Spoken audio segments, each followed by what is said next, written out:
impact. The force with which two lives come together.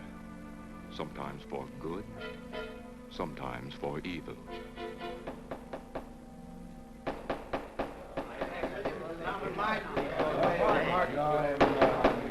I say Williams is out of line on this. I'm definitely against it. Williams seems to forget we have our stockholders to answer to.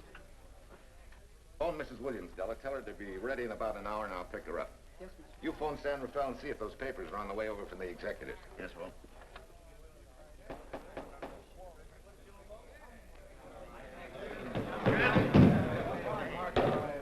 Well, Mr. Darcy, what's the score? 9-0? I'm afraid it is, Walt. If you think you can persuade them to change their minds, go right ahead. Gentlemen, I never interfere in stock issues, dividends, or anything else in your department. I must run my department with no interference. Either I know why and when I need more factory space, or you need another boy. And that's all right with me, too. Because I can take these plants and pick my own spot in the motor production field. You won't have to worry so much about dividends. There won't be many. Hold on. I'm sure none of us want to lose Walt. Or our dividends. What do you say we take another vote? Now, all in favor of buying the 3 new factories signify by saying aye. Aye. Aye. Aye. Aye. Aye. An unanimous vote. Congratulations, Walt. Congratulate the board. They're the winners. Williams, if these factories are so valuable that other companies would jump at the chance to get them, how do you know that you can buy them at the price you quoted us? How do I know? I bought them this morning. Good morning. Della, I was asked to rush this up for Mr. Williams. Get my wife, Della? Your maid said she'd gone to the dentist. I gave her the message. Oh, fine. Oh, this just came. Thank you. What about those papers? They're here. Burke's checking them now. Good.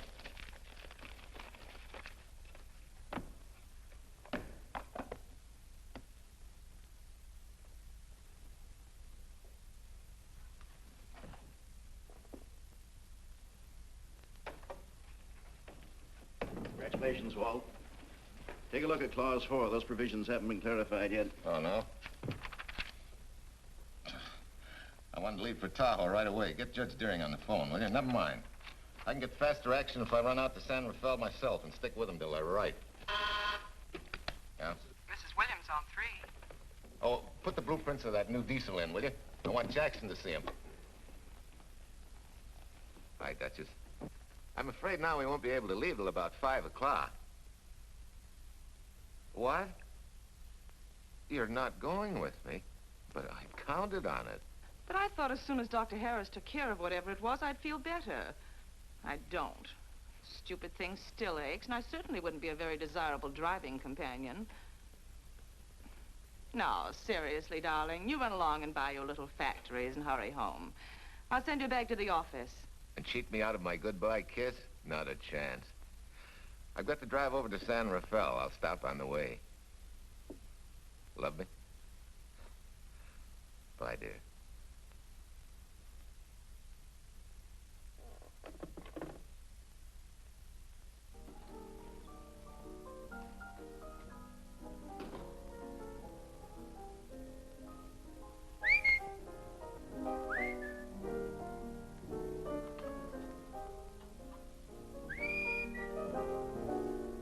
How do you expect me to whistle through a toothache?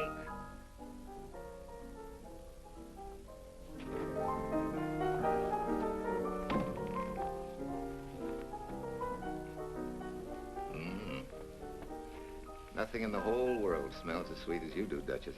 Certainly don't feel sweet. I was grouchy as an old bear.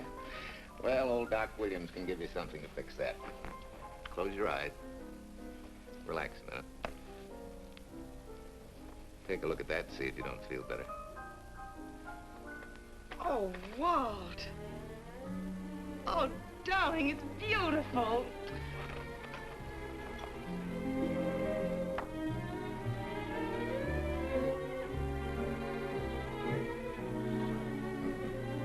Not bad. Not bad at all. You know, to quote my wife, I like monograms on things. It shows they belong to me, unquote. When did your wife say such a thing, Mr. Williams? About 6 years ago, when I married her. She gave me the first monogrammed shirts I ever owned. Those were the words on the card. I still have it. I certainly hope your board of directors never discovers what a softy you are. They won't, don't worry. I have only one vulnerable spot. What really happened this morning? All I got out of Della was that you stalked out of the office with blood in your eye and were back in no time with canary feathers in your mouth. Oh, I clipped those birds' wings, but short. No one's gonna vote me down, sweet. Not when I know I'm right. Mm-hmm. But how did you convince the board of that so quickly? With subtle hints and easy persuasion. Like this. Either I get what I want, or you get yourself another boy. And that's all right with me, too. Walter! What a clumsy ox. I'm sorry, Duchess. Oh, please, sweet, don't be so upset. Oh, if you could have seen your face. Oh, don't bother, dear. Sullen will take care of that. Not exactly a good prescription for nerves, huh? You know, you're wrong, Dr. Williams. The way I feel now, a good catnap will probably make a new woman out of me. And if it's not going to make you too late... Yes? Well, I'm sure that by 5 o'clock I'll... Swell. I'll run over to San Rafael, get things ironed out, and be back for you by 5. On the nose. Darling, wait. That's perfectly silly. I'll take a taxi cab and meet you in Sausalito. There's a drugstore on a corner opposite the square. I'll be there at 5 o'clock and we can go straight on up to Tahoe. That'll save you all that late afternoon traffic and all that time it'll take to come and pick me up. Smart woman, my wife. Thinks of everything. Where's your bag, honey? Oh, Sue Lynn still has some things to press for me. Sure you don't mind taking a taxi? Very sure. Sweet dreams, Duchess. See you at 5. I better get going. Bye, honey.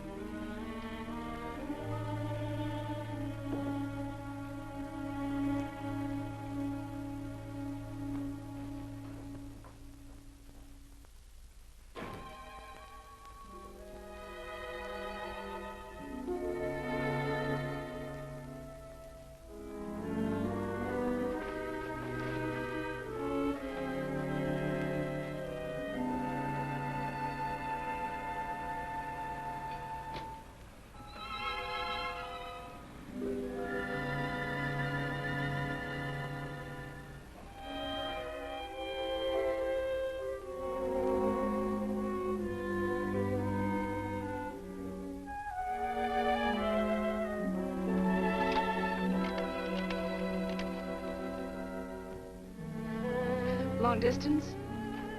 I want Berkeley 79721.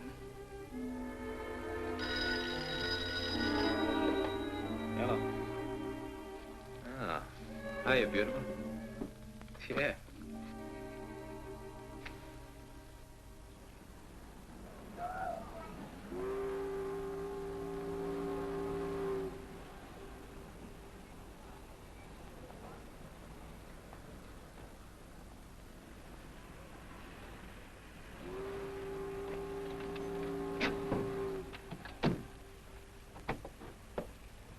Here. Don't forget, turn this stuff over to a bellboy at the airport hotel in Oakland. Tell him to hold it for Jack Burns. Jack Burns, the airport hotel. That's right, I'll be checking in later. What do I owe you? $1.15 a here. All this stuff back to Oakland. Yeah, here. Buy yourself a new key. Thanks.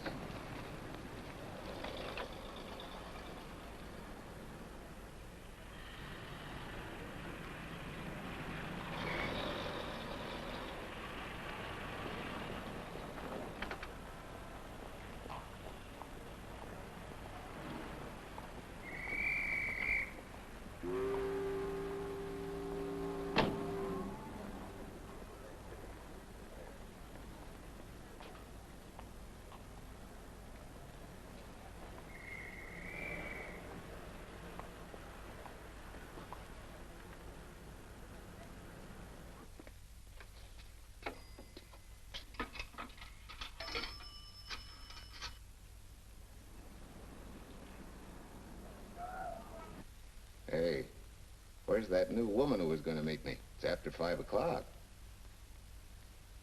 Oh, gee, I was so sure you were going to be okay. maybe you better get yourself another dentist, huh? Of course I understand, honey, of course. Just to prove it to you, I'm coming right on home. No, you really mustn't, darling. I'm going to be perfectly all right, really. And besides... Besides what? Well, I've done something you're not going to like. You remember Aunt Margaret back in Illinois? You mean the old gal in Evanston? I'm way ahead of you. How much? Well, it isn't money this time. It's another relative. Her favorite nephew, Jim Torrance. All of a sudden, right out of the blue, just after you left, he telephoned me from Berkeley. Okay, Judge, I'll see him when I get back. Well, you don't understand, dear. You're going to see him right away. I'm what? Well, all he seemed to want was to be able to get back to Illinois, so I... So you buy him a ticket. That's easy. Well, it isn't. I offered to, but he got huffy and said he didn't want any handouts, and... Well, without thinking, I told him we'd pick him up and give him a lift as far as Denver. I won't say I'm getting exactly an even trade for you, but where do I find this guy? Well, he should be there right now. I told him to be on the lookout for a cream-colored roadster, just in case we failed to recognize one another after all these years. Oh, darling, you're such a lamb. You sure you forgive me? What do you think? Well, I better run along or Cousin Jim might get nervous. Take it easy, sweet, and miss me, will you? I do already. Don't drive fast. And please take care of yourself. Softy. Goodbye.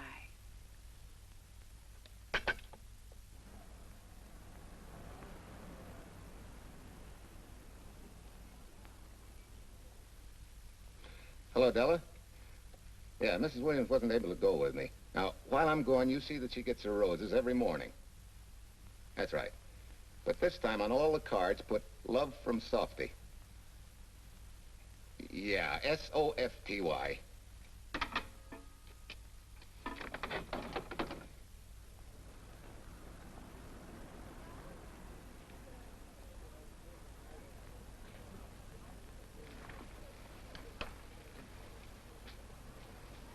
Hello. You must be Jim Torrance. Yeah, that's me. I'm Walt Williams. Hiya, Jim. Hi. Where's Irene? Oh, she's a little under the weather at the last minute. Worse luck. Oh, that's too bad. I was hoping I'd see her. Yeah, I'm disappointed, too. Where's your luggage? Oh, I'm wearing it. Less trouble that way.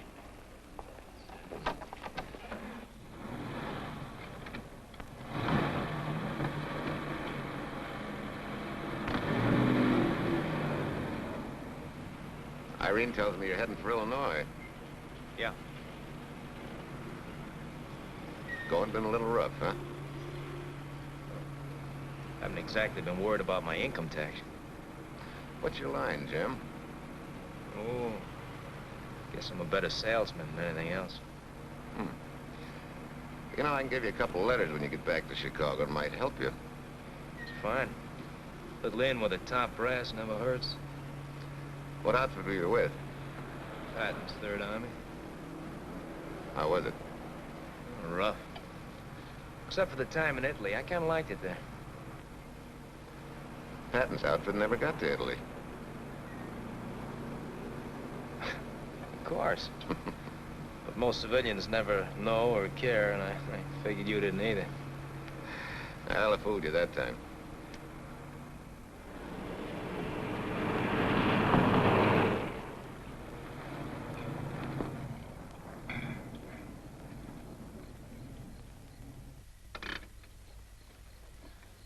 Our last chance to chow for a while. How about it? No, thanks. I grabbed a hamburger while I was waiting for you. I can still taste the harness.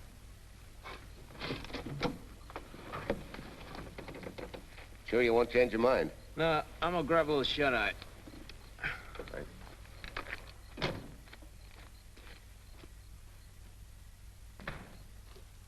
Chicken sandwich and a Coke. One chicken sandwich. Chicken sandwich coming up.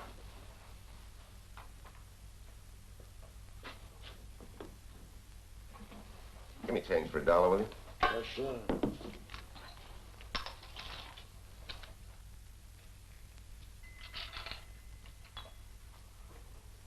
Thanks.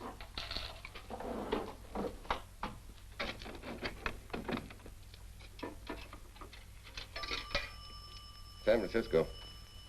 Klondike 2, 6714.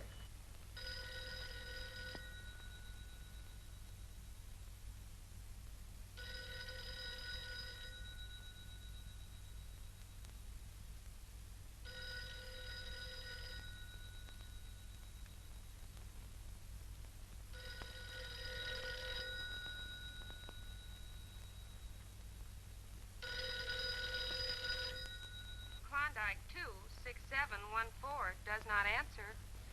Oh. We'll try Sutter 1, 2599, please. Bayview Apartments. Oh, yes, Mr. Williams. No, your maid isn't there tonight, sir. Well, she said Mrs. Williams was taking something to make her sleep and wasn't to be disturbed.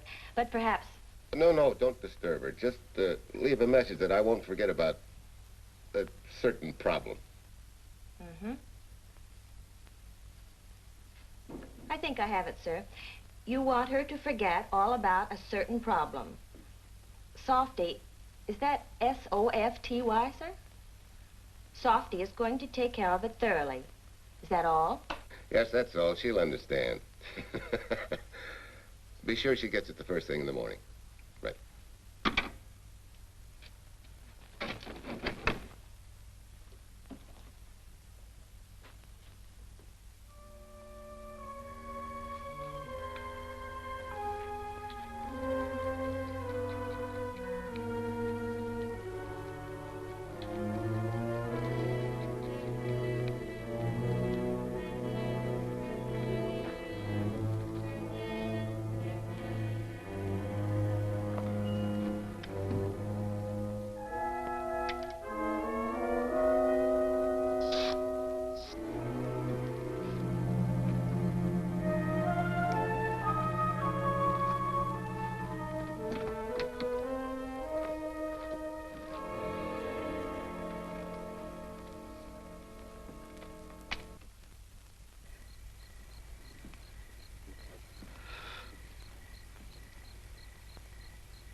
Oh, hi. Yeah. It's been so long since I've been behind the wheel of anything but a Caterpillar or a Jeep, I had to find out what a real buggy feels like. Why don't you drive for a while? Oh, swell. Nothing would suit me better.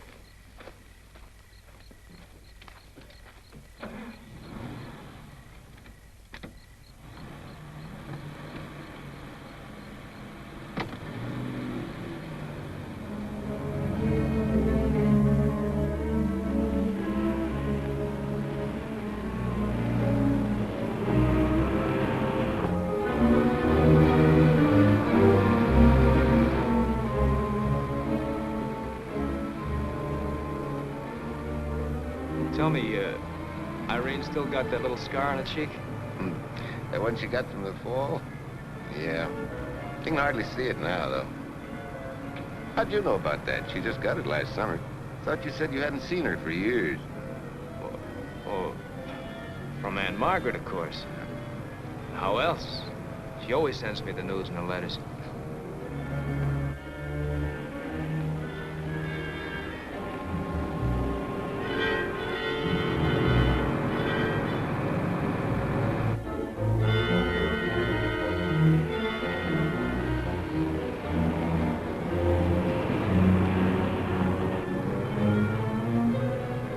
Guess your Aunt Margaret will be pretty happy to see you. Irene says you're the favorite nephew. Afraid my lovely cousin was just giving me a build-up for your benefit. You don't know Irene. Maybe not.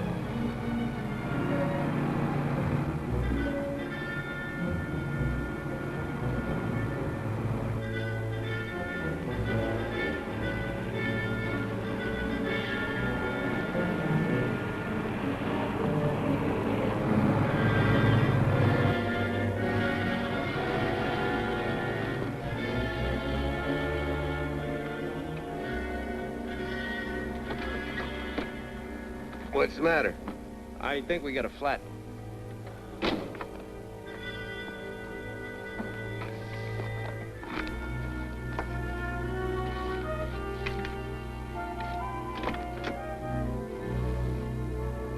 Yeah, flat as a flounder. Well, let's get to work. Hey, look out there, young fella. That's quite a drop.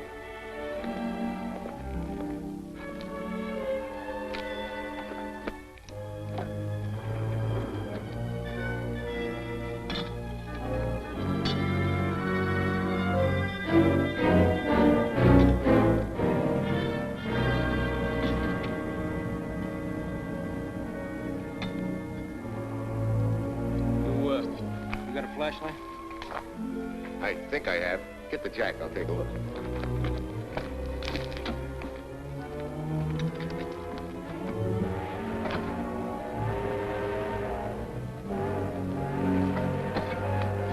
Did you find it? Yeah. Yeah, it won't be long now.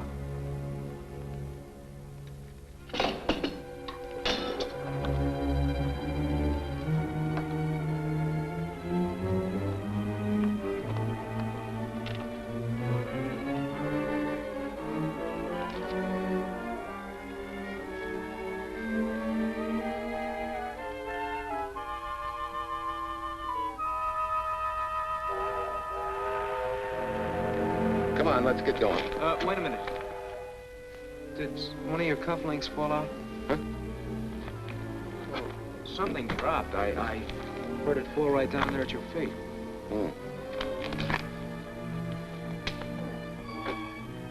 Well, he must have rolled under the car.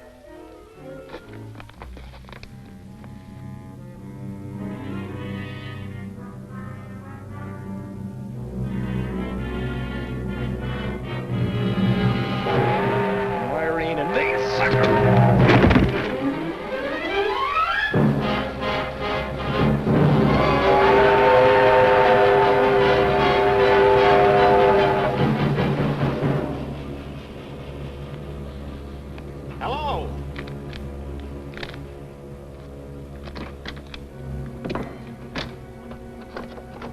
Need a hand? No. I'm all set now. Okay. Good night.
Must be crazy.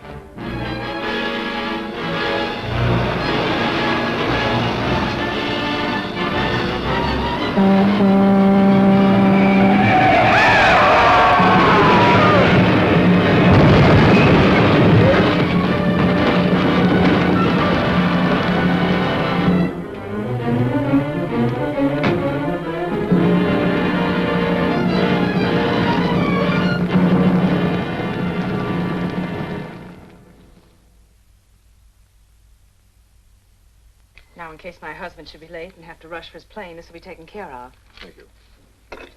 Tell Mrs. Burns the 302.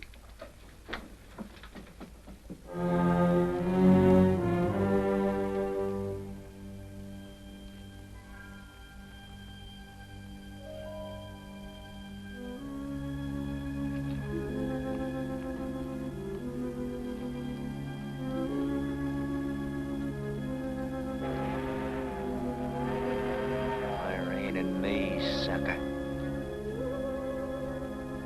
From Irene and me, sucker.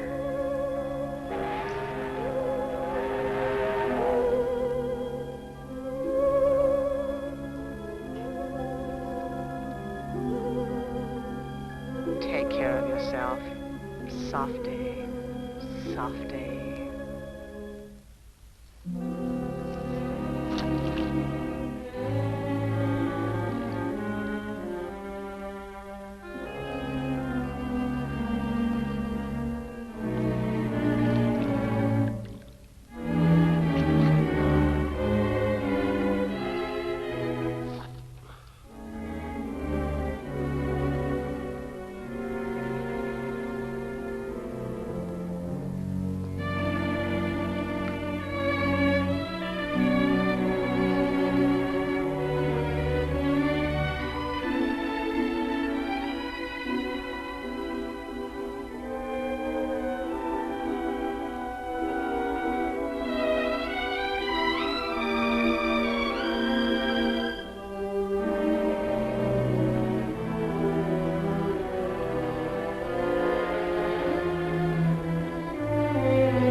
Young lady, Excuse me.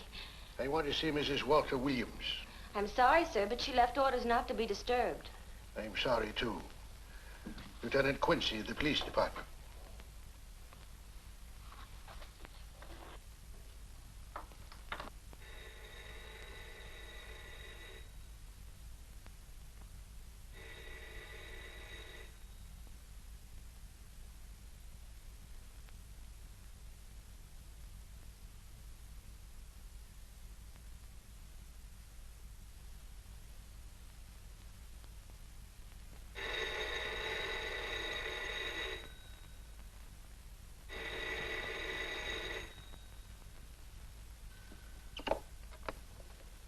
Hello? I thought I left orders not to be Oh, I see. Ask him to come up, please.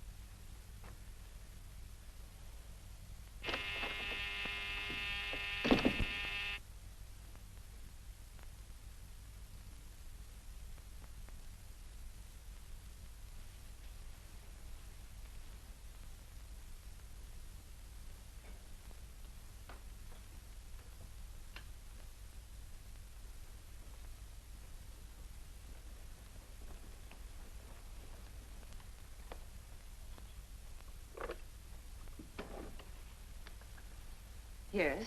I'm Lieutenant Quincy with the police department. I'm sorry to disturb you at this hour, but... may I come in? Of course.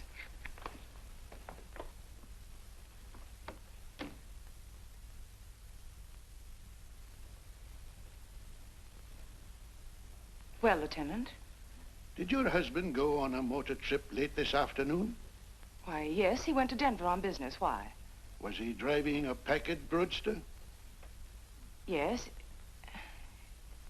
Is anything wrong? I'm afraid there is. Won't you sit down? Has something happened to my husband? Yes, Mrs. Williams. He's dead, isn't he? Yes. Oh, Walt, I knew something like this would happen. I begged him time and again not to pick up hitchhikers. But it wasn't a hitchhiker, Mrs. Williams. It was just an accident. He ran into a truck, a gasoline truck. You mean there was fire? He must have been driving pretty fast. I don't think he felt anything after the crash.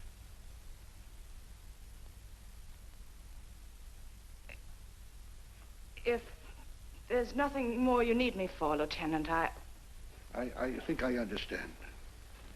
And may I say you've taken this with a great deal of courage. Good night, Mrs. Williams.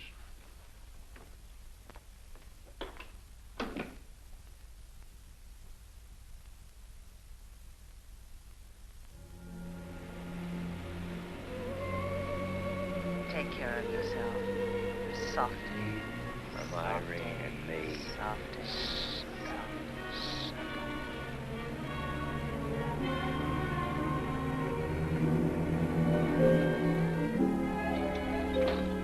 Ready?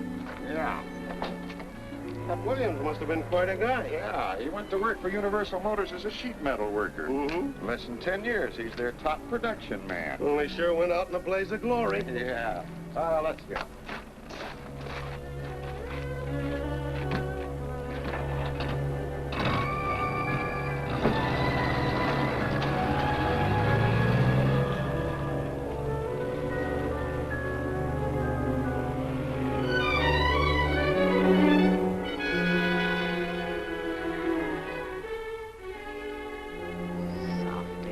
From Irene and me.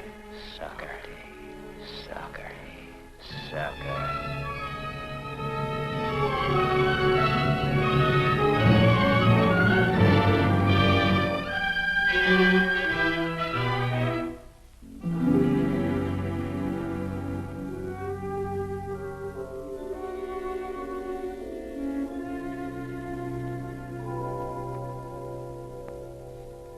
Well, could Mr. Burns have taken a later plane and still made connections for Mexico City? I see. Thank you. Yes? It is some telegrams for Tai. Just put them under the door, Sulin.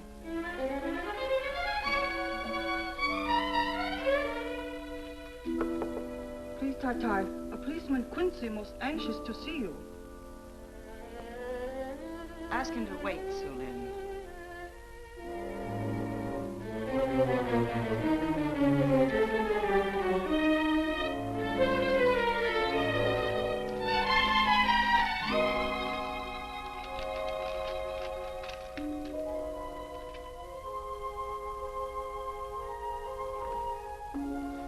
Mrs. Williams will see you presently. Will wait, please.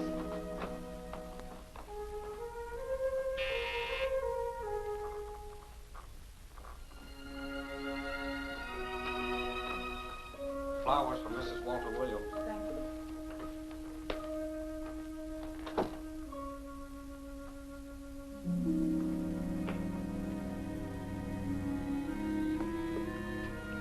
Roses like Mr. Williams always sending when he's away.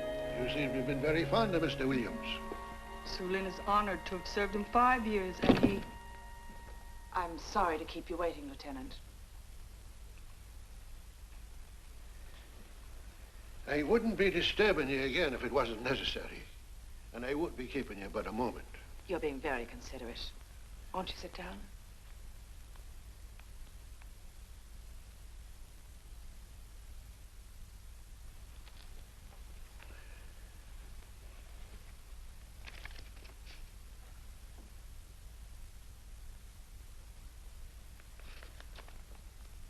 Everyone's been most thoughtful. And why shouldn't they be? Forgive me. I'm all right now. What was it, Lieutenant? The state police would like to have some information. They found some wavy skid marks for quite a distance on the road, as if the car had been out of control when it crashed. Tell me, was Mr. Williams a reckless driver? Why, no. He was a fast driver, but certainly not reckless. Well, was he a heavy drinker? Quite the contrary.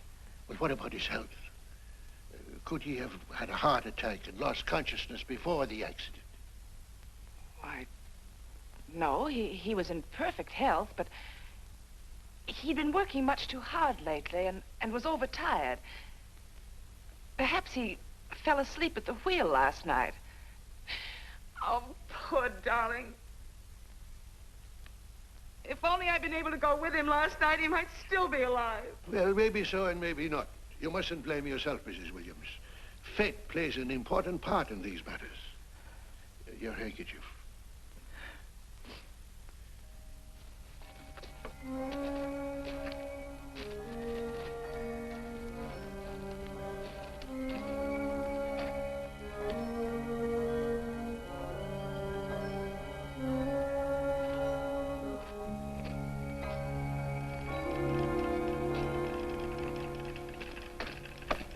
When's the next train to San Francisco? 10 a.m. tomorrow. You sure there isn't one sooner? No, I'm sorry.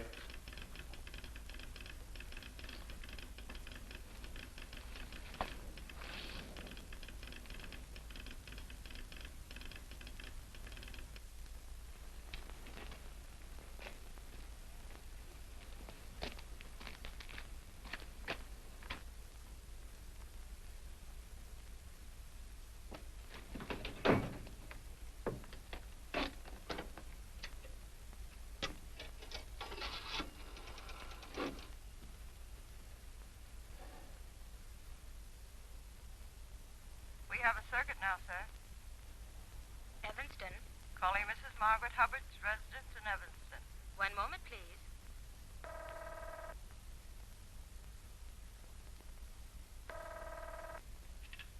Hello? Mrs. Margaret Hubbard? Yes? Who's this? Long distance. I have a call from Mr. James Torrance. Who? Mr. James Torrance. He's her nephew, Jim Torrance. The call is for your nephew, Jim Torrance. I haven't any nephew, and I don't know any Jim Torrance. Sir, Mrs. Hubbard says she doesn't know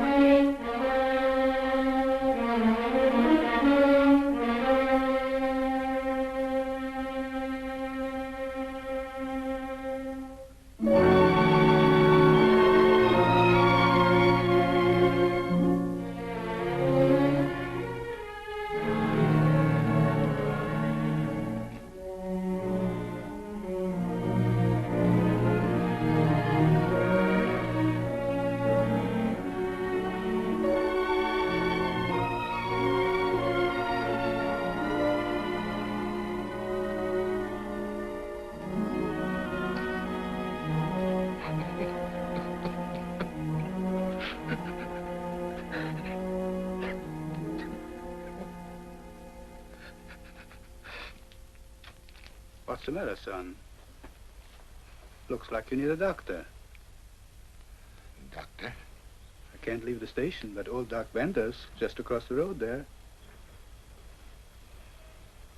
Yeah. Doctor? Think you can make it? Yeah. I'll make it.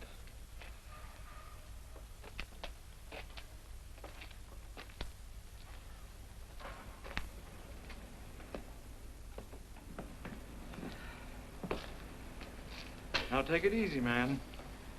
There's some concussion there. You've got to watch your step for a while. Yeah.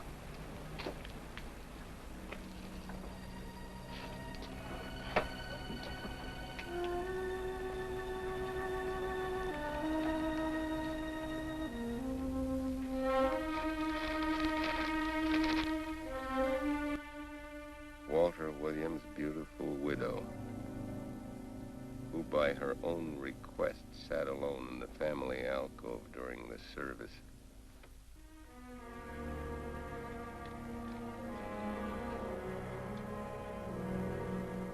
Smart. Someone might have caught her licking her chops.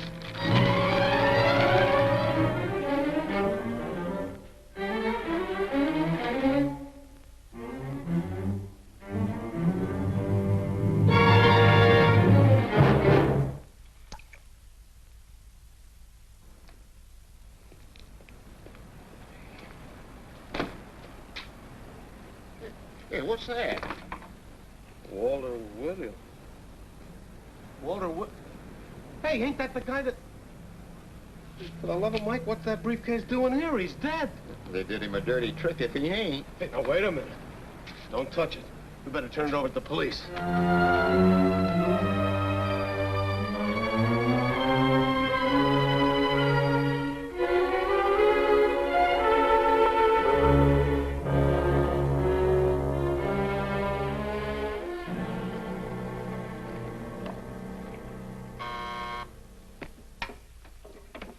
Homicide, Captain Callahan. Oh, yes, Chief. The Duke just came in from Washington. The fingerprints are those of a James Torrance. Yeah, I'm putting Quincy on it. Right.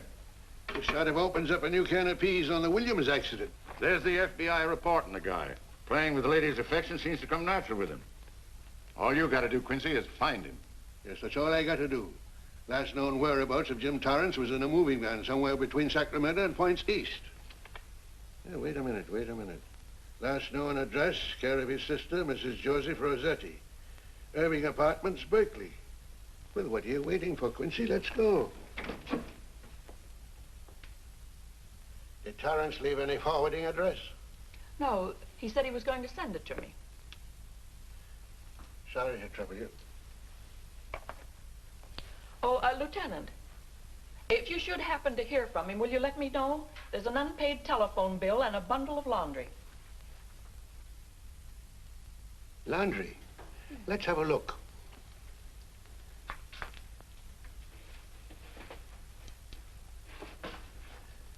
I may have to take this along with me. Not without a receipt, you don't. You mean you don't trust the police? In my business, you don't trust anybody. Mine, too. Holy St. Valentine's Day. Look, he had the same thing on his shirts, too.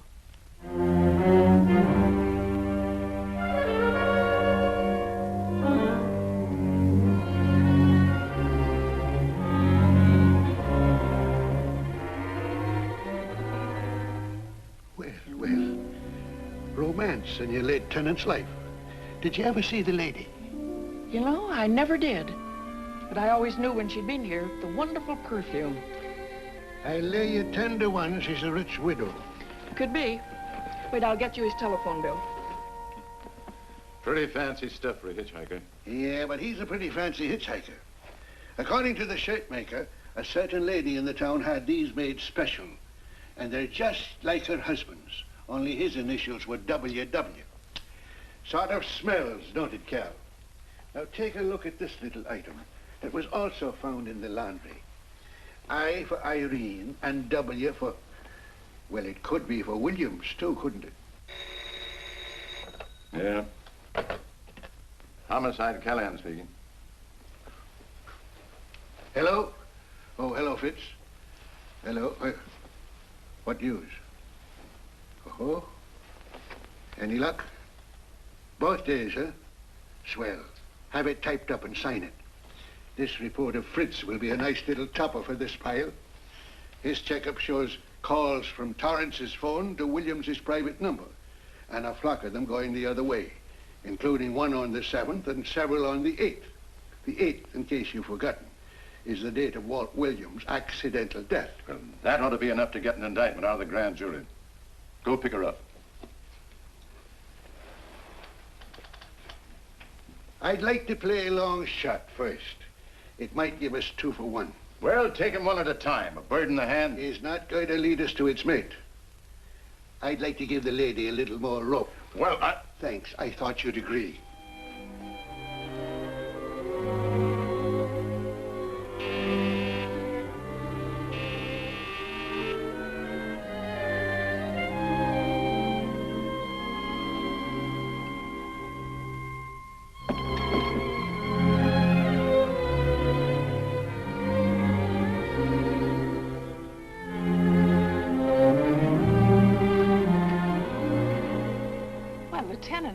You just caught me. I'm glad. I have some rather startling news I thought you should know before it hits the headlines. Come in. Thank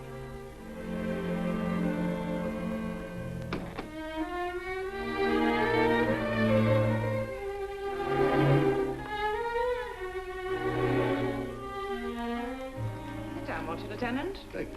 I'm very anxious to hear about this news. It seems that your first hunch, remember, that a hitchhiker was responsible for your husband's death? Well, Mrs. Williams, you may have been right. Why, I don't understand. Your husband's briefcase turned up in Kansas City yesterday in a moving van that had stopped at the scene of the accident that night. Apparently, the murderer made his getaway in it. That explains the wavy skid marks that made us suspect your husband was ill or unconscious at the time of the crash. Yes, I suppose it does. And by now, the man is probably out of the country and never will be found. Don't you worry, Mrs. Williams. There were fingerprints on that briefcase. And as soon as we get the FBI report from Washington, his identity will be known and his description sent out on police broadcast. Oh, we'll find him all right. But just now we are keeping things quiet so the murderer will feel safe until we are ready to close in on him. Yes, I can see the wisdom of that. Yes, I thought you would understand and cooperate. As soon as we know his name, it is possible that you might recognize it as someone with a motive. There's that possibility. You know I'll do everything I can to help. I'm sure of it. Now I'll run along. You'll hear from me. I'll let myself out. Don't bother. And don't worry. Good day.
$1.35.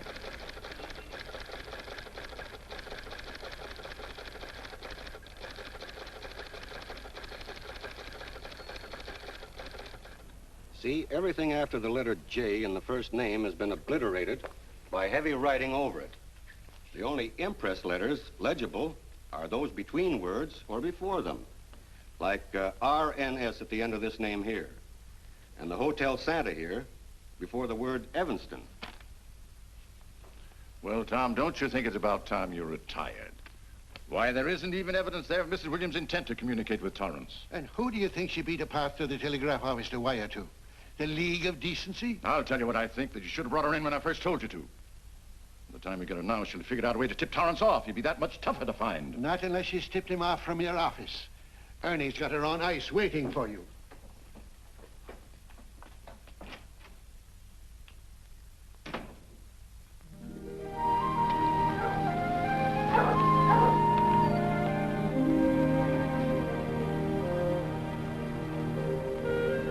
Pretty good, huh?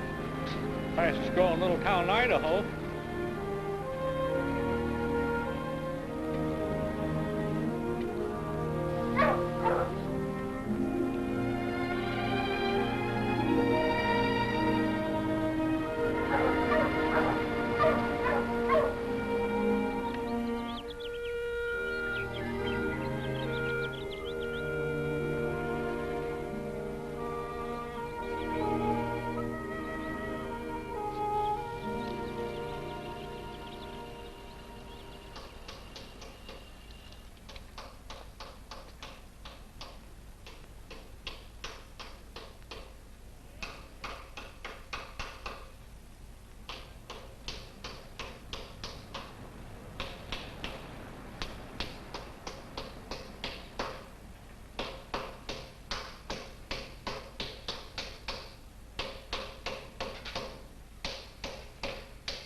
Have a heart, son. You trying to wreck that engine?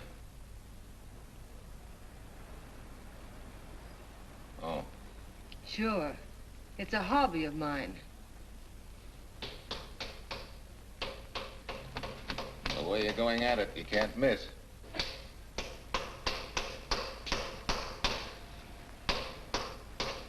Here. I just can't let you ruin that beautiful motor. Start her up.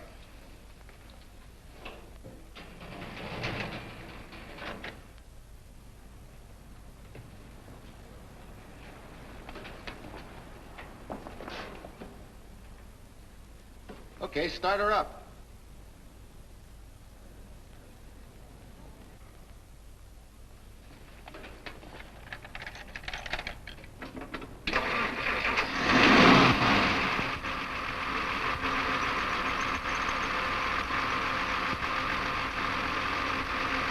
Shut her off.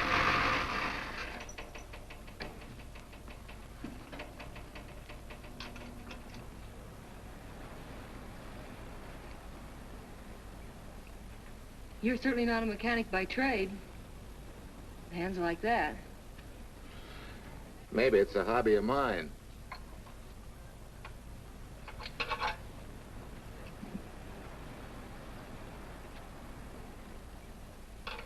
Gee, what happened to your head? Perhaps I was talking when I should have been listening. Okay? Okay by me.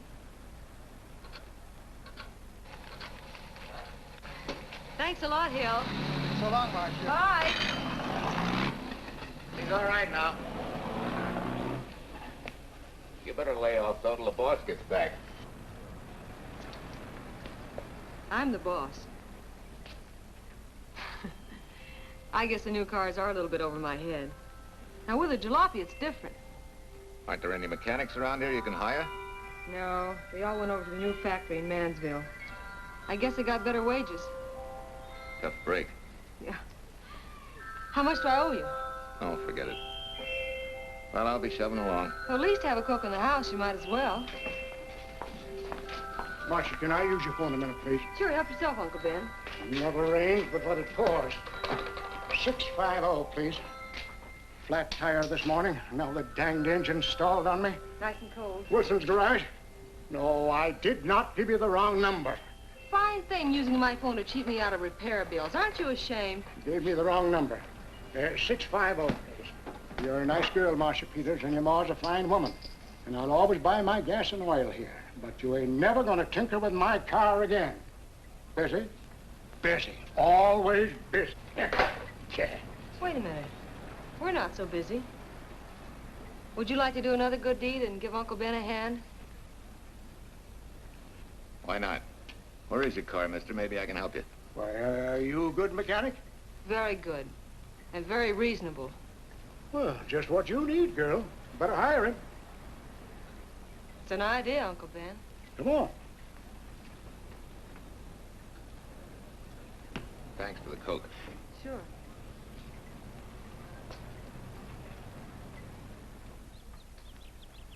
Well, I got Uncle Ben fixed up all right. Nothing but a sticky carburetor valve. Bye. I hope he paid you. What for? It only took a minute. You're certainly not money-conscious, stranger. There. This is no kind of work for a girl. Somebody has to do it if I want to stay in business. And I want to.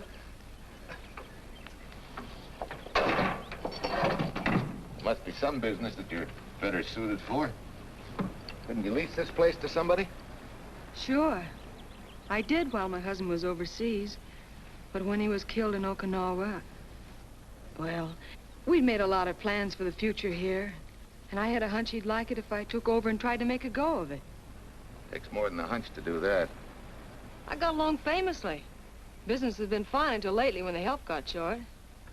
Could be again. I had a good mechanic. Yeah. You sure need one, all right. Well, for Pete's sake, say yes or no. Do you want the job or don't you? You mean you'd hire me without knowing anything about me? You can repair automobiles. What else do I need to know? Except your name. Well? Why not? Sure. I'll try it for a while till you get someone permanent. The name's Bill Walker. Okay, Bill, it's a deal. And maybe if business gets real good, you'll want to stay. Oh, don't count on it. Where's this go, on the rack? Yeah.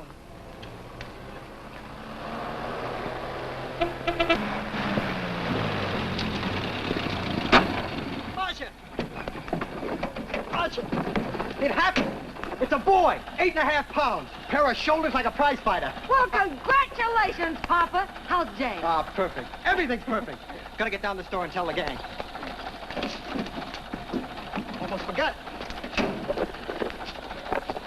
Oh, gee, thanks, Ed. I'm sorry, I won't have enough for the gang. Yippee!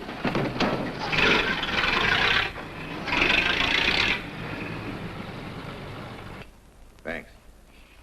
Say, we haven't settled the matter of wages yet. Maybe I can't pay you regular salary. Suppose we leave that open till you find out how much I'm worth to the business. Doesn't seem to be any business right now. Might be a good time for me to get rid of this beard and find a place to board. We live right next door. I'll go ask Mom. She'll know of a place. Sort of a peaceful house. I noticed it this morning. Oh, gosh, I forgot. She's down helping Mrs. Wellesley with her canning. Mom finds homes for everything from stray cats... To stray mechanics? Well, you're not a stray anymore. I'll go phone. Pearl, 674, please.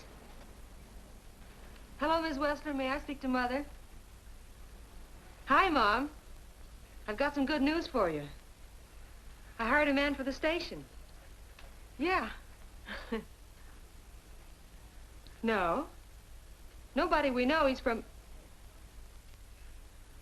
out of town. Needs to place a board. You got a good one up your sleeve? Okay. Says she has to meet you first to come home for supper. Huh? And you like apple or cherry pie? Cherry. Cherry it is, Mom. See you later. Oh, now I gotta get rid of this. Hey, where's the nearest barber shop? The one and only, just up 2 blocks. Tell Judd you're working for me. When you get back, we'll close up and go home. Thanks.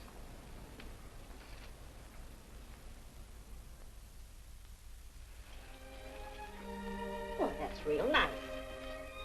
You must have had a good bringing up, young man. Thank you for the young man. We thank thee, O Lord, for thy bounty, and ask thy blessing on this food and on the new friend who shares it with us. I hope you're good and hungry, Mr. Walker. Who wouldn't be? Mark, she eats like a sparrow, with all the hard work she does. May I have your plate, please? Well, she can start taking it easy now. Boss, the help. Thank you. She never takes anything easy. Has to put her whole heart and soul into everything she does. Well, now that you're through with me, Mom, how about Bill? Have you thought of a place for him to stay? Well, why can't he stay right here? We have a spare bedroom going to waste. And I think you like my cooking. Like it? That's very kind of you, Mrs. King, but it seems an imposition. Imposition, nothing. That's good business. I can get back what I pay you in board and room. Well, Marcia, what a thing to say. If you'd like to stay, we'd like to have you. We have some more vegetables. Mrs. King, you have a boarder. May I have a biscuit, please? Oh, excuse me.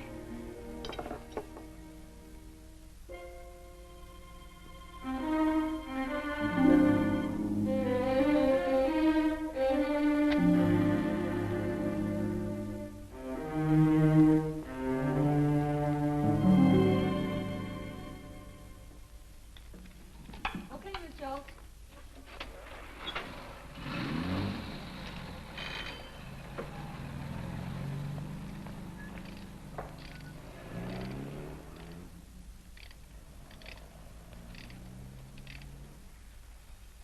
It's wonderful the way tools seem to come alive in your hands. You seem to sort of come alive, too.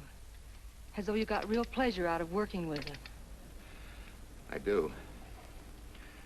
When you're doing a job with them, you can't think of anything else. Bill, if something's bothering you, why don't you get rid of it? What would you prescribe, doctor? Amputation. For that stupid chip on your shoulder.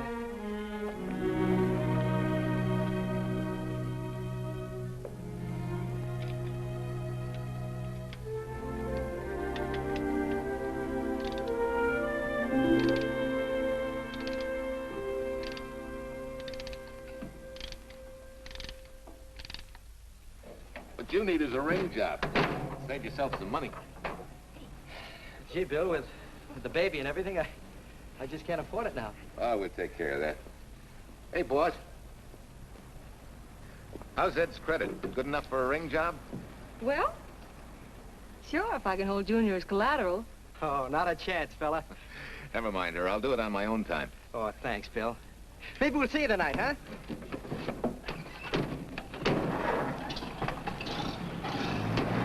Some shoulders, huh? Yeah. Some father, huh?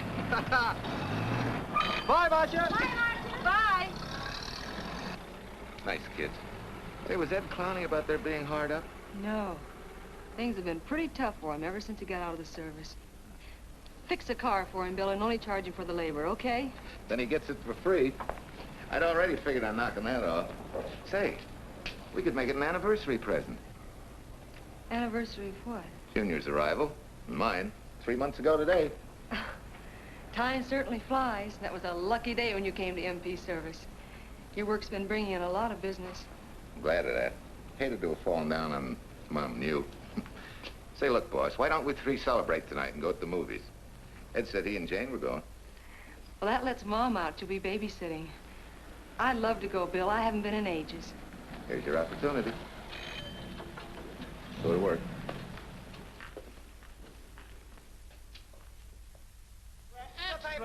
Irene Williams, held for murder. Read all Extra. Irene. This is Sheila Graham with the latest news of the shocking Williams murder case. While beautiful Irene Williams is held for trial, charged with conspiring to kill her late husband, the police are searching for James Torrance, believed to be the lover of Mrs. Williams and her partner in the horrible murder of Walter Williams.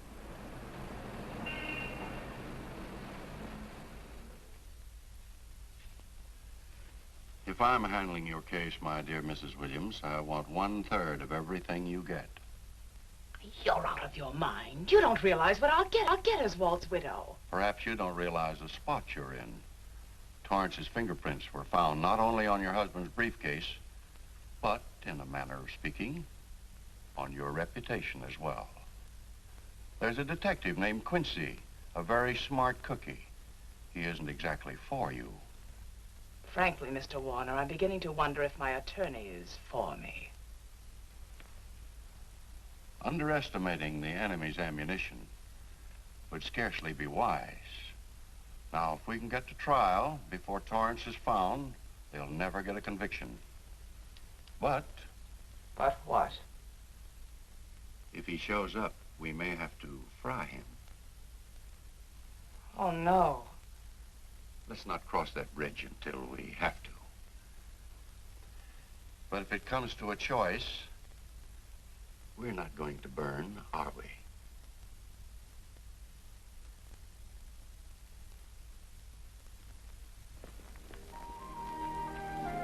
Aren't you the chatterbox this afternoon? What about this afternoon? Oh, I'm sorry, boss. I guess it was wool gathering. You're only supposed to do that in the spring. Is there anything you don't know? Yes. What's San Francisco got that we haven't? Better newspapers, for one thing. Anyway, California's supposed to be the land of opportunity. I thought that by now you liked it here. I do. Very much. It's a good town. Nice people. Swell boss. Thanks. We like you, too. No fooling, Bill. You'd be surprised how many people ask questions about you. What kind of questions? Oh, where you came from, do you have any family, and do you like it here, and are you going to stay? Al Knox asked me at the movie last night if you wanted to join the volunteer fire department.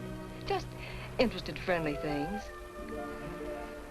I suppose it is natural for people to wonder about a stranger who moves into their community, like I did. You know, I've been thinking, maybe it wasn't such a good idea, you and I going to the movies last night. It's all right being seen in the station and here with Mom, but... Oh, you get used to that in a town this size. They're always trying to marry people off. You just ignore it, and after a while they forget about it. I'll go get cleaned up for supper.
Tell you how many years this Sunday takes me back.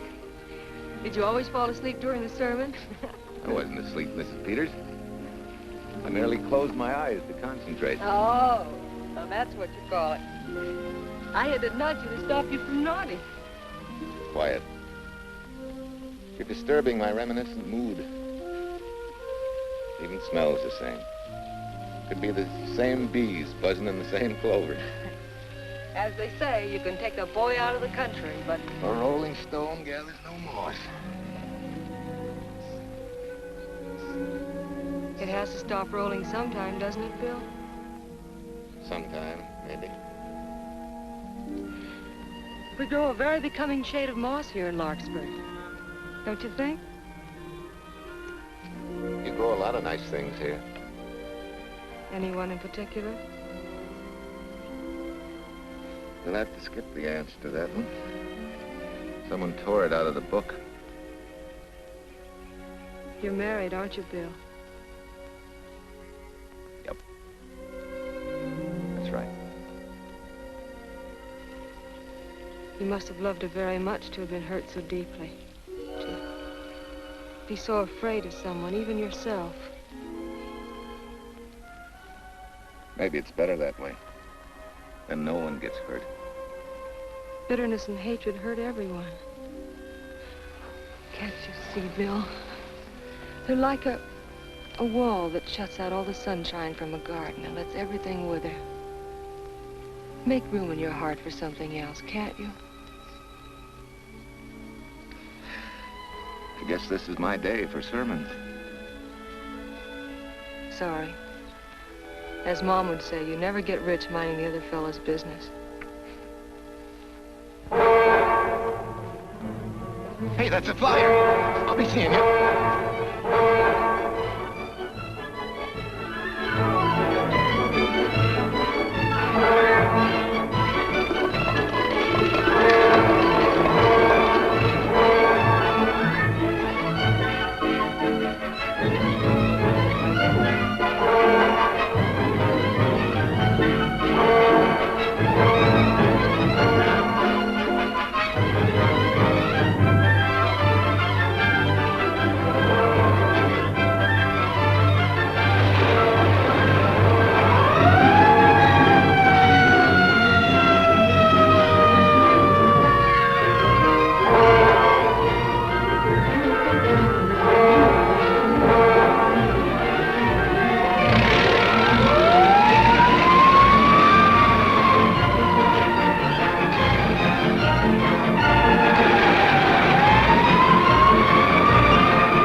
Mrs. Wesley sent a couple of jars of peaches. Said you helped her can them. Oh, thank you. When I delivered the doc's car, he insisted that I have a bite with him. Where's the boss? Took a book back to the library for me. Huh? What a day. Hey, what's the idea? Are you darning my socks? Well, I thought a drawer full of holy ones isn't doing you much good. I found it when I put fresh papers in your bureau yesterday. You have a heap of things that need mending, haven't you, son? Does Marcia know? Do you think I'd tell her? This is your problem, Bill. Because I found out about it doesn't give me the right to tell anyone else, not even Marcia. When you trust folks, you trust them, and you give them a chance to work out things the way that seems right to them. How can one little woman be so big? Don't forget, it's a lot easier to be tolerant and understanding at 50 than it is at 25. Yeah, Ma. I'm going next door for a while. Grandma Thompson's ill.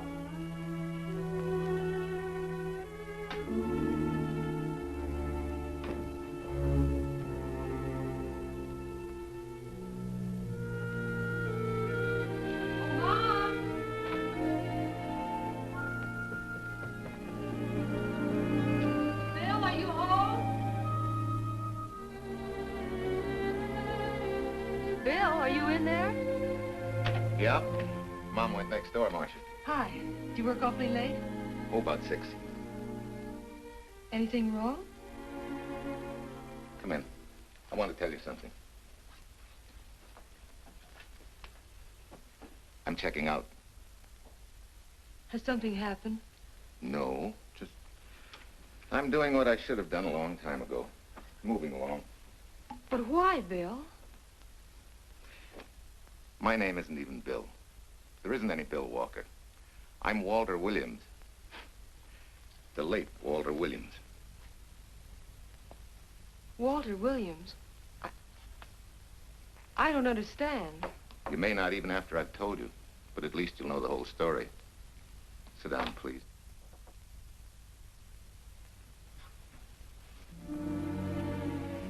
Finally, Larkspur. And you. From there on, you know. I'm glad you're going back to make things right. Going back? Wild horses couldn't drag me back. What are you going to do about your wife? Nothing. You're going to let her go to trial for murder? Oh, no, Bill. Why not? She tried to kill me, she and her cousin. But they didn't. Who says they didn't? Let them try and prove it. No matter what your wife did, she can't be tried for something that didn't happen.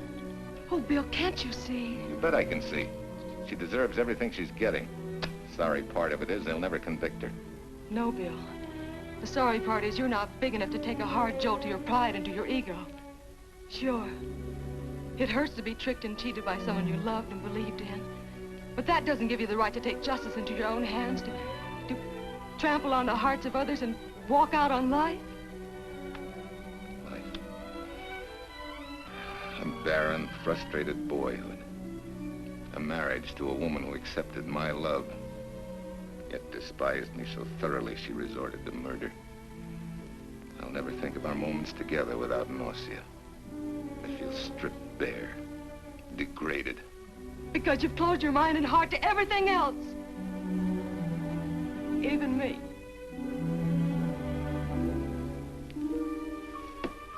Oh, Bill, please. Don't destroy the one chance we have for happiness. We haven't got a chance. Doing the right thing never works out. I know. In this world, you turn the other cheek and you get hit with a lug wrench. Forget me, boss. Try and forgive me.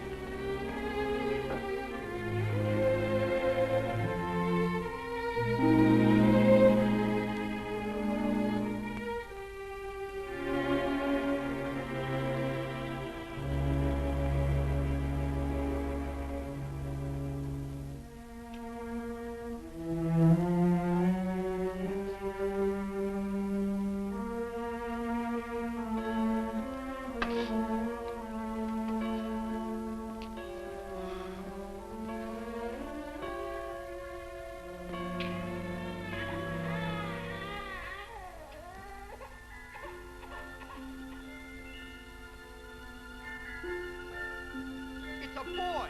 Pair of shoulders like a prize fighter. You know, I hate to tell you how many years this Sunday takes me back.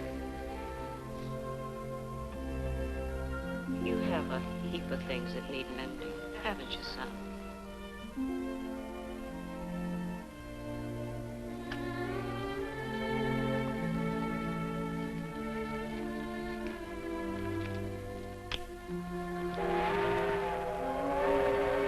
Take care of yourself. Softly. Marguerite and me.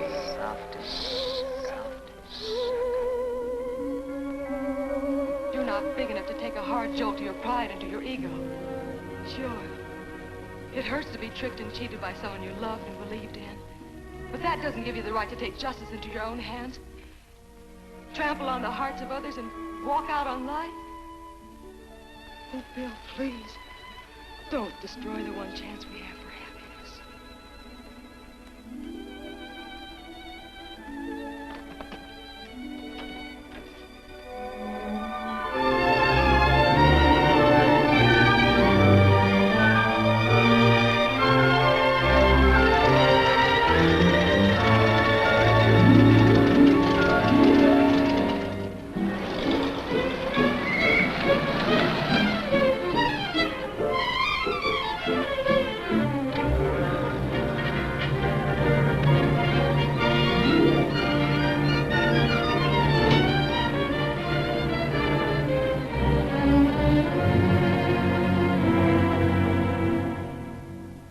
Mrs. Peters was kind enough to come along to substantiate at least the Larkspur portion of what I've told you. Very thoughtful of you, Mrs. Peters. Mr. Williams, when you read in the newspaper that the hitchhiker who attacked you had been, well, a close friend of your wife's for some time, it must have been a great shock to you. I didn't come here to discuss my emotional reactions, Lieutenant. If you need me for anything further, Captain, my office will know where to reach me. Let's go, Marshal. Just a minute, Mr. Williams. We'll need your signed statement for the grand jury when we ask for your wife's release. It won't take long to be typed. Yeah? All right.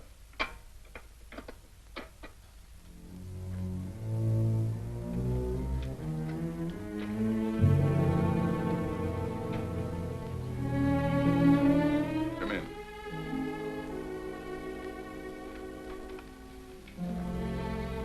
Sit down.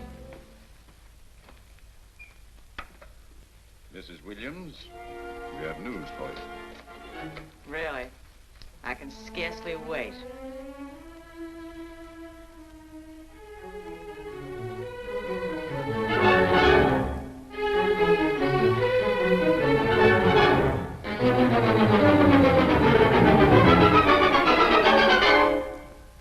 It seems it was Torrance who was in the car when it crashed.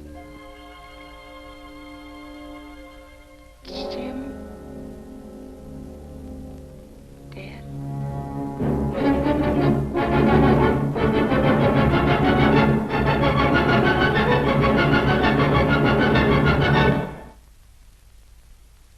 You did it.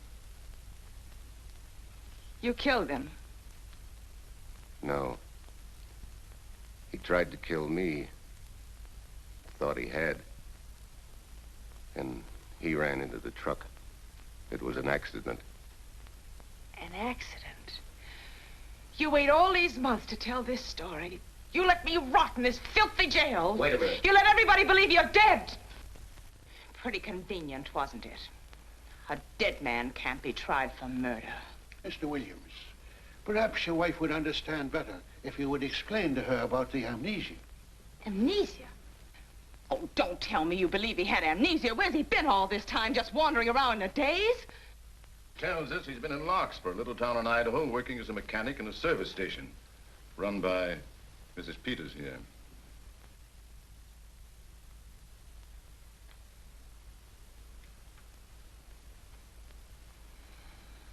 I understand perfectly. Now that my chance for happiness is dead, I suppose you'll demand the divorce I begged you to give me so that I could marry Jim. That's fantastic. Yes, isn't it? After you telling us that the man you picked up was a perfect stranger. Well, that's not true. The time and place for meeting Jim had all been arranged. I must advise you, there's a law that a wife can't testify against her husband. There's a law against murder, too, but that didn't stop him, and nothing's going to stop me until I'm through. It's all right with me, Captain. Go on. Talk your head off.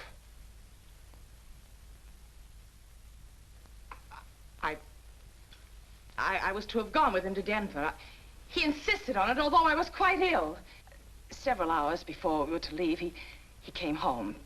There was a violent scene. He threatened to kill me unless I agreed to give up Jim. And I wish he had. This is incredible. Not one word that she has said is true. Then you have nothing to worry about. Mrs. Williams, was there a witness to the threats you mentioned? No. Unless the maid overheard. She was in the apartment. In fact, she picked up the pieces of the vase that he threw at me. Where's she now? I don't know. She left me suddenly after all this began. Please, could the questions wait? I feel rather ill. Will you have Mrs. Williams ready for the grand jury at 10 o'clock tomorrow morning? That's all.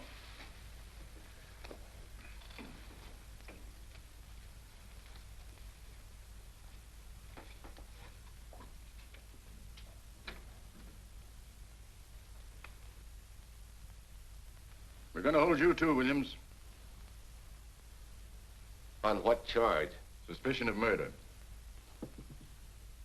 But he's not guilty of any of these things. Then it should be easy for him to prove it. Take it down and book him. That fiction of Mrs. Williams must have been very convincing. No, we just couldn't buy that yarn you tried to sell us. Let's go.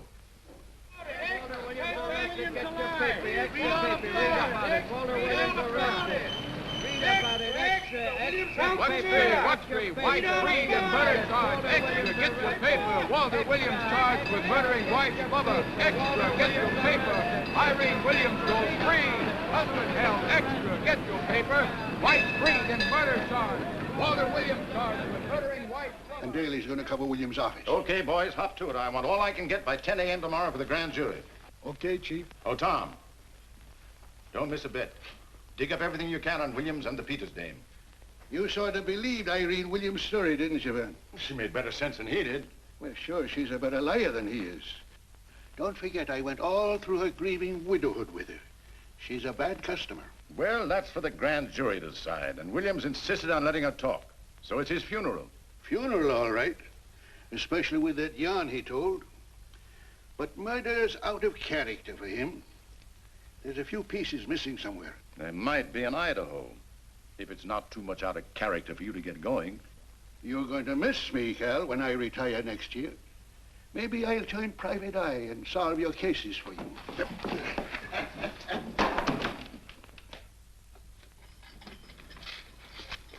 Hi, Williams. Mr. Williams? Thanks. Got a deal from the bottom here, don't you? Sorry, Williams. Okay, Williams.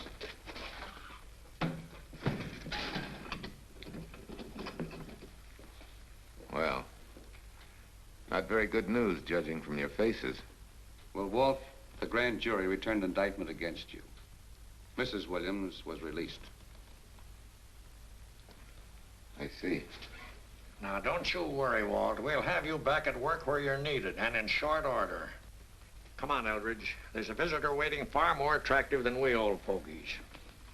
We're just leaving, Mrs. Peters, but remember, don't hesitate to call on me for anything. Thank you so much.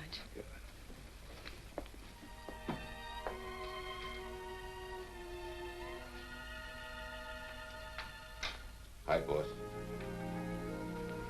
Bill, what have I done to you?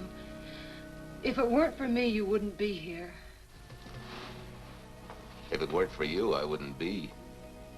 I came back here because I wanted to believe in the things you do. I still do, no matter what happens. Will you do something for me? Go back home, where I know you'll be taken care of.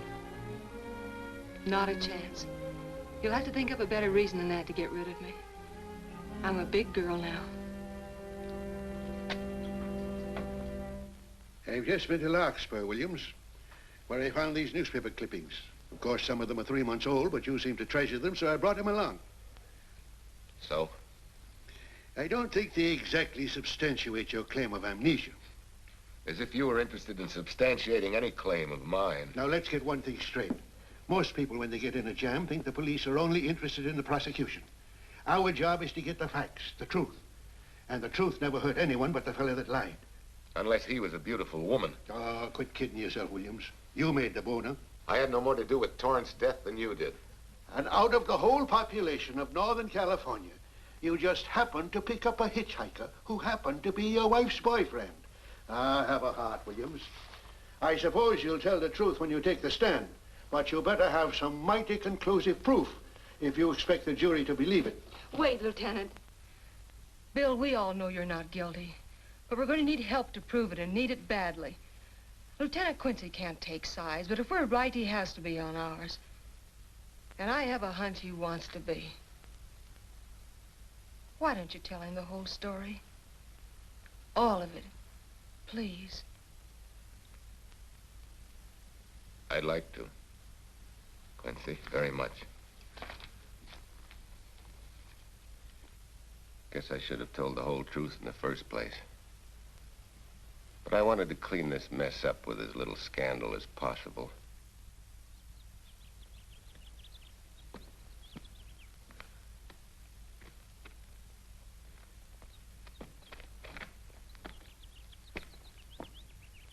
Well?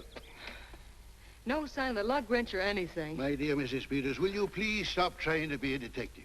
How many times do you think the police have combed this spot for any kind of evidence? Now, be a nice girl. Take Mr. Williams' advice. Go back to Larkspur. What time is it? It's only 4 o'clock. We still have time to go back to town and go on our hunt for Sue Lynn. Now, look here, young woman. You've had me on the run since early morning. But, Lieutenant, the maid seems to be our only hope now. We've got to keep looking till we find her, that's all. That's all? Wait. She was naturalized, wasn't she? Suffering chopsticks. Quincy, you dumb flatfoot. This Sue, what's her name, was Chinese born. If her port of entry was San Francisco, there'd still be a file on her, photo and all. Let's go. Back to town. Immigration.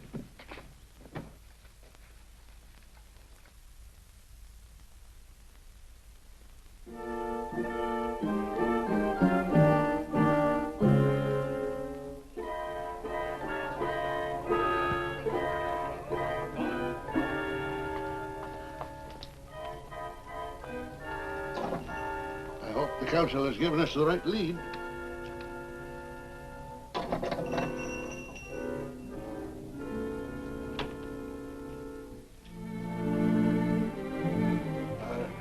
You are Singh? Understand?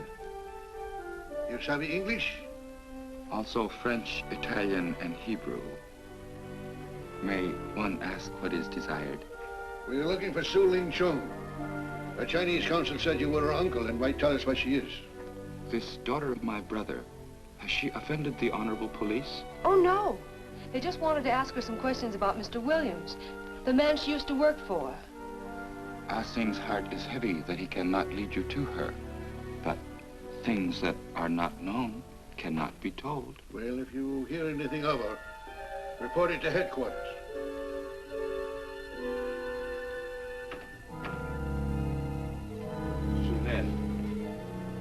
Untruth is not good for soul, and not wisdom when told to policemen. Better for the soul to be kind than to be wise. Sulin must keep silence to help in this matter.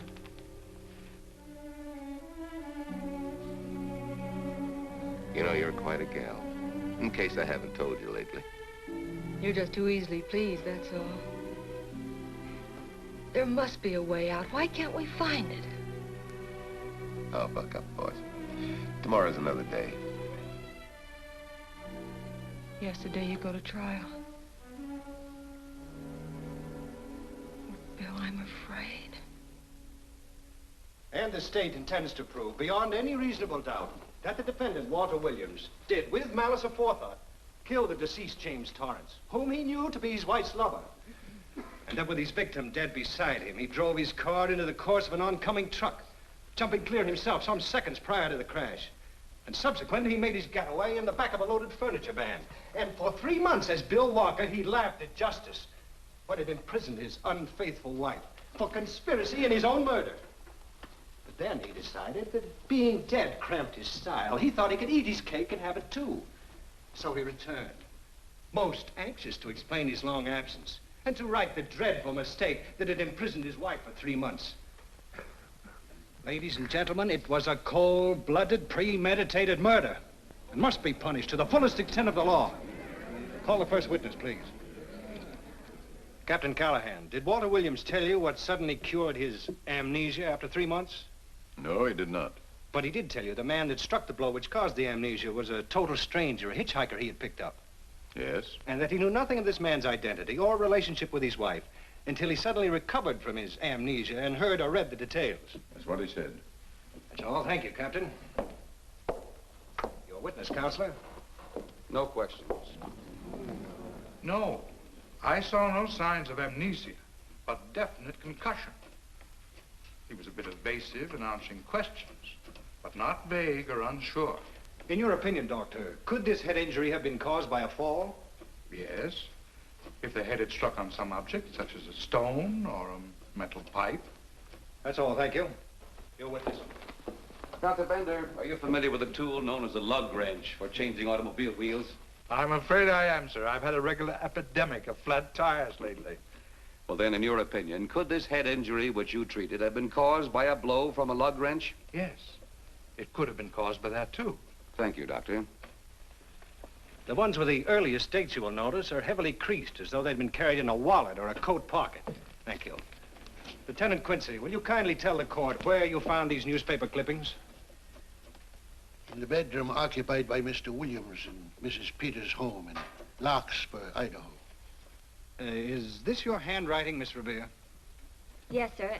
And that's the message, at least our record carbon of it. Would you read it to the court, please? June 9th, 8:32 p.m. Message from Mrs. Walter Williams, Penthouse D. Mr. Williams called, said he wants you to forget all about a certain problem, that Softy is going to take care of it thoroughly. Was there any other conversation? Well, I just asked if that was all, and he said yes, she'll understand, and sort of laughed as if it were a joke and hung up. Some joke killing the wife's boyfriend. That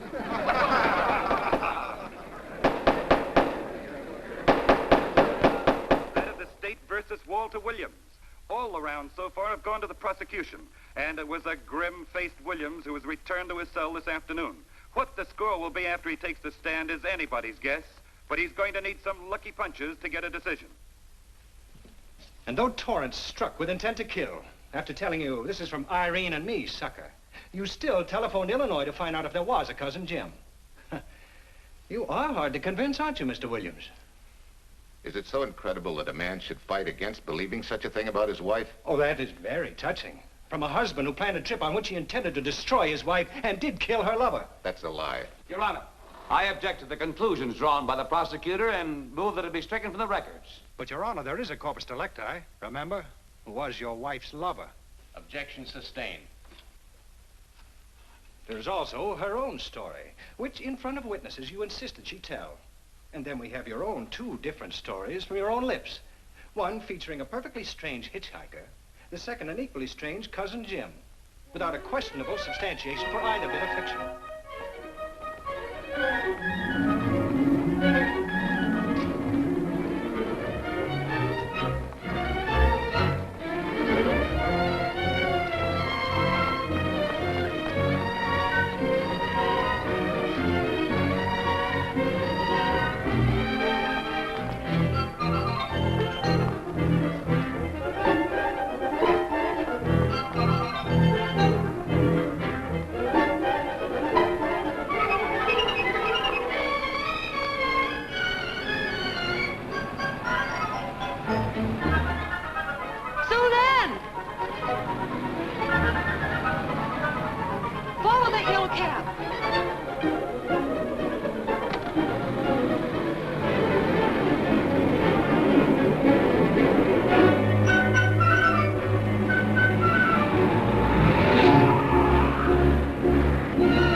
You remember me, don't you? I was here with Lieutenant Quincy from the police department. I just followed Susan up the stairs. I saw her come in here. You must be mistaken. I'm not mistaken. She's here. I must see her. Ah, Sing, don't you understand? It's to save a man from prison, even from death. I will send her to you.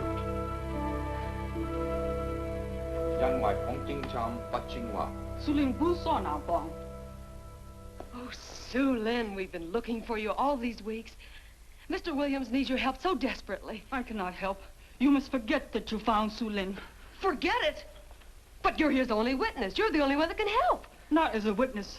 Only with silence can I repay his great kindness to me and my family in China. Why? For I heard other things. That most unhappy day.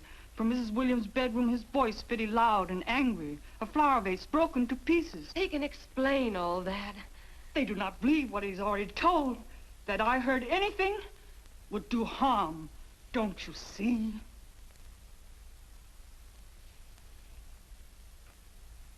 Yes. Much sorrow comes from women who know not honor and truth. And Mrs. Williams, she was not true even to that Torrance man. What made you say that? That night when he was killed, her sickness was but wall of falsehood behind which she could go secretly to a meeting place. You mean she went out that night? Sue Lynn, are you sure? Yes, because next morning in her bedroom I found street shoes that had been worn. Her coat on the closet floor, with the sleeves turned inside out, as though removed hurriedly. And in one pocket, a door key to some hotel. Sue Lynn, that's it. Proof that she and Torrance had planned to meet that night after he killed Mr. Williams. What hotel was it? Oh, I don't remember. The key. What did you do with it? Returned to coat pocket. Come on. We'll get to Lieutenant Quincy. He'll know what to do. And pray, Sue Lynn, every step of the way.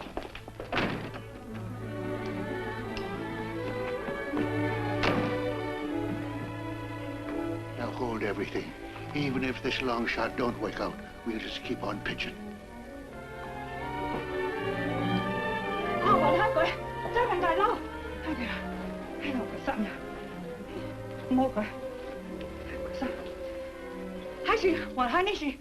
Here it is, yes. Room 302, Airport Hotel, Oakland. Maybe we got our miracle. A special little Chinese one. It is to hope that Sue Lynn was of small help to Mr. Williams. Oh, Sue Lynn. Come on, copper. Next stop, Oakland. A certain little lady's hotel rendezvous. I was on night duty then, all right, but I sure don't remember a looker like this. Quite a dish, eh? A little too highly seasoned for my digestion, thanks. Lieutenant, just found a couple of cars for room 302 on June 9th. George Baxter, checked out at noon. Mr. and Mrs. J. Burns. Room not slept in. J. Burns. Burns. Look, Quincy. The handwriting on the card is identical to that on the photograph. And here's a little boy, the same thing. The cover-up telegram to Aunt Margaret.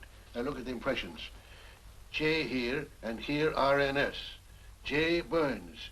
That's the name she started a telegram to. Room not slept in. Say, I got that dame pegged now, Lieutenant. She said they'd be out of the room by midnight as her husband was catching a plane.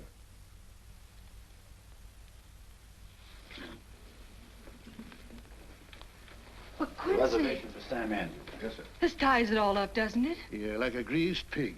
What do you mean? We've got the evidence now, the proof. Of what? Sue Lynn's theory that Irene was playing the field? This evidence only proves that she came here to keep a date with a man named Burns. We can't even prove that he didn't keep the date. But you know he didn't. There wasn't any Burns. It was only a name that she and Torrance used. Fine. If you can prove that, Williams will be free. But none of this will prove it. Sorry, copper, but we are just up another blind alley. Willie? Yes, sir. There's a couple of sample cases from Mr. Sam Andrews. Came up from the station this morning. Take them to Parlor B right away. Sure thing, sir.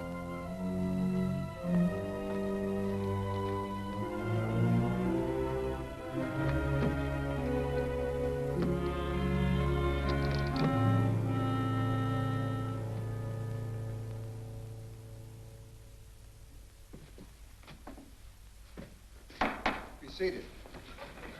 Case of the state versus Walter Williams. Proceed, Mr. Aldrich. Your Honor, we will call Mrs. Irene Williams. Take the stand, Mrs. Williams.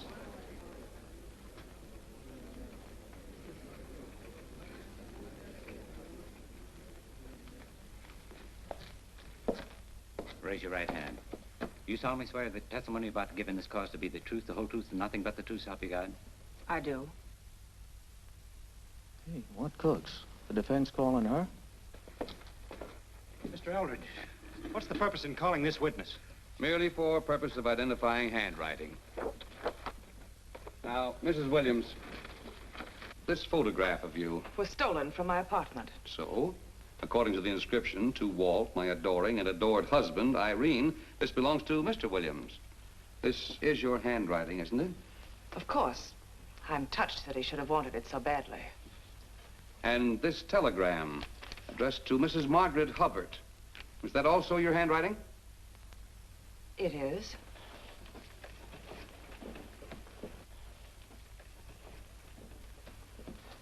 Now, Mrs. Burns, I mean Mrs. Williams, this photograph is inscribed to Jim, my adoring and adored Irene. Did you write this too? I see no point in all this. Merely answer counsel's questions. Did you write it? I did. And these letters addressed to Mr. James Torrance, did you write them? Yes.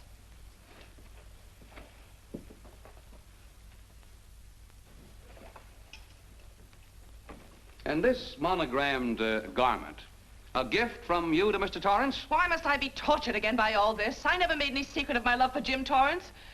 That's why he's dead. Your love for Jim Torrance. Yet on the very night he was killed, you had a rendezvous with a man named Burns, didn't you? I don't know what you're talking about. I don't know any man named Burns.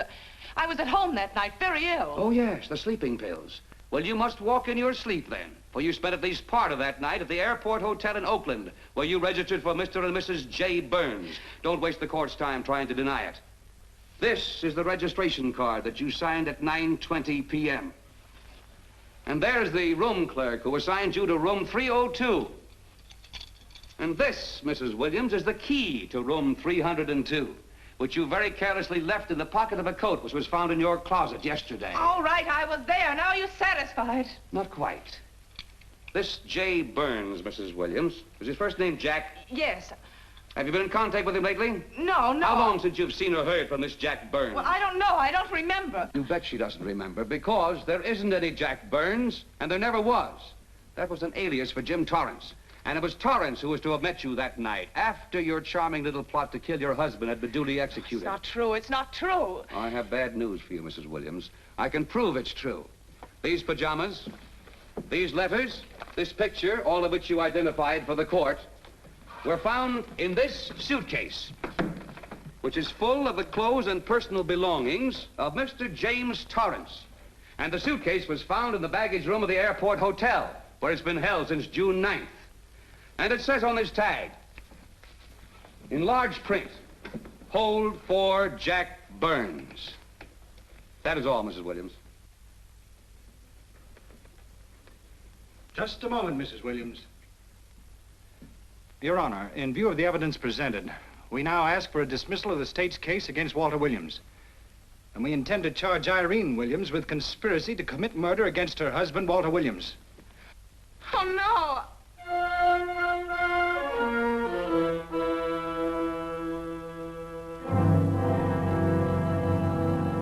The case against Walter Williams dismissed. Court adjourned until 2 o'clock. Well, that's that, Walt. Congratulations, Mr. Williams. I haven't the words for it, Quincy, but we could never have made it without you. Ah, sure you could. You know, son, right always wins if you give it a little push, especially when you get a copper like this one to do the pushing. Well, I'll be seeing you. You know, it'll seem kind of strange being able to eat and sleep without someone getting in your hair all the time. Oh, fine, Walt. We're looking forward to having your hand on the wheel again. The Denver plants are waiting for you to open them. You think you can make it in the morning? How about it, Counselor? You bet you can. Oh, good. Well, I'll be running along. Well, you think you like Denver? It's okay by me, boss. Yes, impact. The force with which two lives can come together. Sometimes for evil, sometimes for good.